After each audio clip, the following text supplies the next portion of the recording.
So let's be clear, the crime of fraud has been growing and growing and growing over decades in the UK, and the police haven't changed and adapted to it and haven't been dealing with it at all.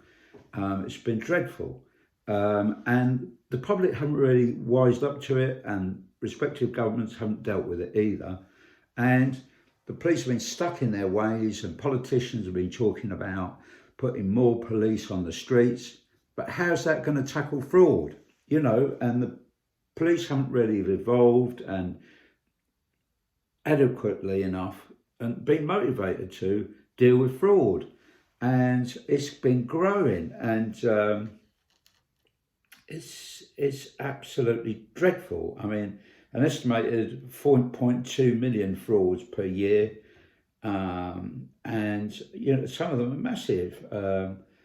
In 2013, some poor woman was victim of a romance fraud, a scam that cost her £850,000, and poor action on it as well.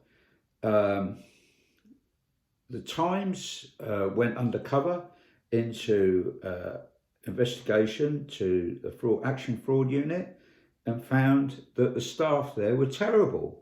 They were badly trained, and they were calling victims morons. The HM Inspectorate of Police have been in, and they found that most police forces have very, very few staff and dedicated victims dedicated inspectors dealing with detectives dealing with fraud, and one force was found to take no action at all on 96% of all fraud cases.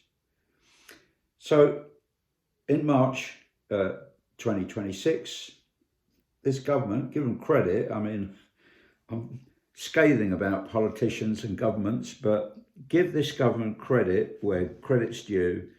They're actually taking measures to focus on fraud.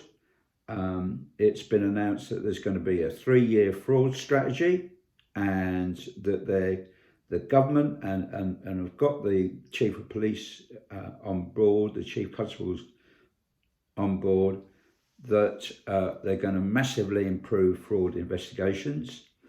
£250 million is going to be invested in this over 3 years, and their aim is to disrupt the fraud infrastructure and frauds happening at their root. It's estimated to cost £14.4 billion the crime of fraud was estimated to cost this country an estimated £14.4 billion in the 12 months between 2023 and 2024.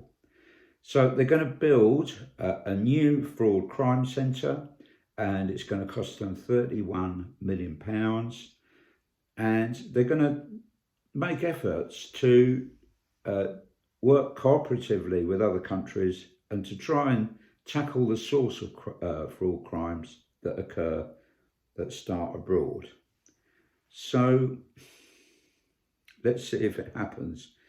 But we all need to wise up to it. We need to do higher fraud prevention strategies all round. But we want to see the police to be much more active, disrupt fraud happening at source, and to prosecute those people, properly prosecute people who've been found to have committed fraud. Anyway, all the very best now, and thanks for looking in. Bye-bye.